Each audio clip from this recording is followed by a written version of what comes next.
বউকে ভালোবাসবেন প্রকাশ্যে, বউয়ের প্রতি ভালোবাসা প্রকাশ করবেন সবার সামনে।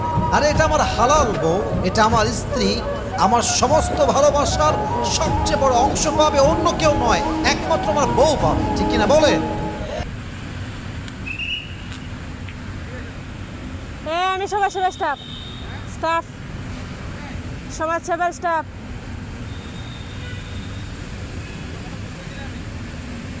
সমাজসেবা স্টাফ আমি এখানে।